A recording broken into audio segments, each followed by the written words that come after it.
alunos e alunas do curso Lívia Kingma, sou a professora Karina. Hoje realizaremos a prova de 2022 de literatura do PISM 2. Bom, nossa prova começa com um texto do poema Sete Faces, do Carlos Drummond de Andrade. Aconselho que vocês leiam um poema muito bacana e interessante. Vou pular direto para a questão, para o trecho em destaque. Releia a primeira estrofe do poema. Quando nasci, um anjo torto desses que vivem na sombra disse: vai, Carlos, ser gauche na vida. Sobre essa expressão desses que, presente na segunda linha, é correto afirmar que: letra A, sugere que um anjo torto é um ser único e incomparável. Indica que o anjo é uma versão espiritual da vida humana. Indica que o anjo torto se assemelha a outros anjos que vivem na sombra. Sugere que o anjo torto deseja endireitar a vida de Carlos. Indica que o anjo é um ser especial na vida de Carlos. Aqui no caso, pela expressão desses que, ele está comparando, de certa forma, indicando que esse anjo torto se assemelha a outros anjos que vivem nessas sombras. Então, alternativa C, da questão número 1.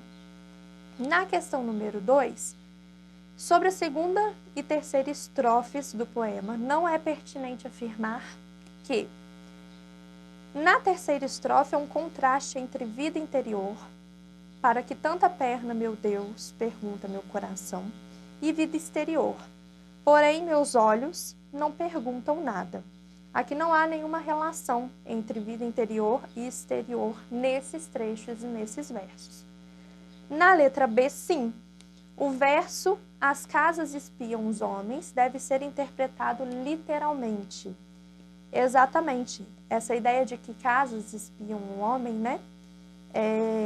na verdade, é uma personificação. É a atribuição de uma característica humana à casa. A casa em si ela não tem como espiar ninguém. E sim, talvez, quem vive, o ser humano que vive ali dentro. Então, essa seria a alternativa incorreta no caso de que casas espiam o homem. Não pode ser interpretado literalmente, e sim figurativamente.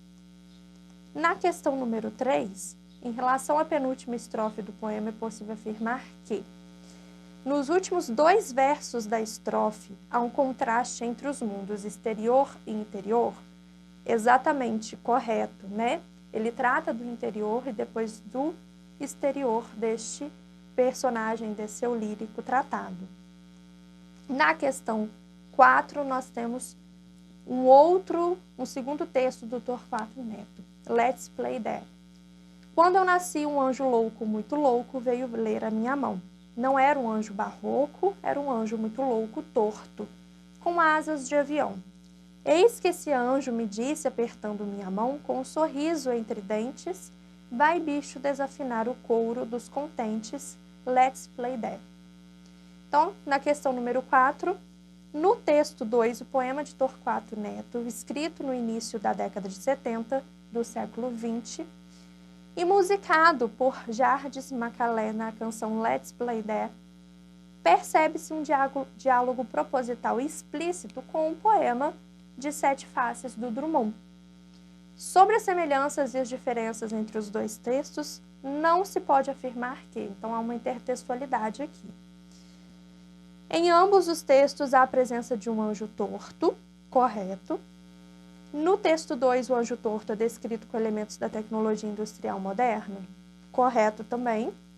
É um texto mais moderno do que o do Drummond, Em ambos os textos, a linguagem coloquial está presente, correto também. Só há cenas da vida cotidiana no texto 2, essa estaria incorreta, porque há cenas da vida cotidiana nos 2 textos. Essa é a temática dos 2 textos, na verdade, Então, a incorreta seria a letra D. E a última questão fechada, a questão número 5. Qual das seguintes passagens do texto 2 se relaciona diretamente com a ideia de gaúcho? Vai, Carlos, ser gaúcho na vida. Presente no texto 1. Então, a relação, qual das questões e trechos do texto 2 se relaciona? Aqui nós podemos considerar a questão de letra C. Desafinar o coro dos contentes, dessa ideia de ser uma pessoa, viver, né, essa vivência na vida.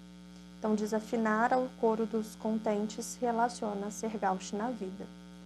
Nas questões discursivas, nós começamos com a Balada da Esplanada, de Oswald de Andrade, a poesia na dor, na flor, no beija-flor, no elevador. A questão número 1 ela é bem tranquila. Um dos principais traços da poesia modernista é a tentativa de unir arte e vida, incorporando o cotidiano à esfera da arte, deslocando a arte de seu lugar sagrado, que é intocável, miscigenando temas considerados elevados e abstratos à concretude da vida comum. Então, essa mistura, né, em busca de uma identidade nacional, em busca de transformar a literatura e a arte em si mais acessível ao público. Então, explique de que modo isso ocorre no texto 3. Então, quando no texto 3 ele aponta na dor, na flor e no elevador, ele transmite essa ideia, ele relaciona a essa ideia extraída do cotidiano. Então, esses termos do cotidiano, dentro desse poema, acontece essa miscigenação, essa mesclagem entre cotidiano e arte defendido pela poesia moderna e também pelo Oswald de Andrade. Na questão número 2, texto 4, O Trovador, de Mário de Andrade. Sentimentos em mim do asperamente dos homens das primeiras eras, as primaveras de sarcasmo intermitentemente no meu coração arlequinal. Intermitentemente, outras vezes é um doente, um frio. Na minha alma doente, como um longo sem redondo, cantabona, cantabona, dloron, som tupi tangendo um alaúde. Então, ao contrário do indianismo romântico, típico do século XIX, cujo projeto era pensar a identidade brasileira a partir de uma suposta pureza da cultura indígena, o que muitas vezes resultou contraditoriamente na imagem de um índio idealizado e desenhado com traços e valores europeus, um índio cheio de bons sentimentos portugueses, como diria Oswald de Andrade no Manifesto Antropófago. O modernismo brasileiro, nos anos de 1920, buscou compreender uma nacionalidade brasileira como algo impuro, inconcluso e miscigenado. Uma nacionalidade construída na dinâmica de uma diversidade cultural, processada por encontros e conflitos entre povos ameríndios, africanos e europeus. Após a leitura do texto 4, o poema O Trovador, escrito por Mário de Andrade e publicado em 1921, no livro Pauliceia Desvairada, e tendo em vista as considerações acima, exemplifique de que modo a visão modernista do Brasil está presente no poema Trovador.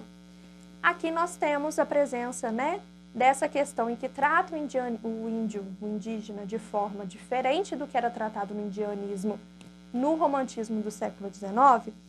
Temos aqui o último verso, som tupi tangendo um alaúde. O alaúde ele faz uma associação à cultura europeia, enquanto o tupi ele faz uma associação ao indígena no Brasil. Então, esse último verso exemplifica essa transformação que o modernismo faz com a figura de nacionalidade e a figura do indígena.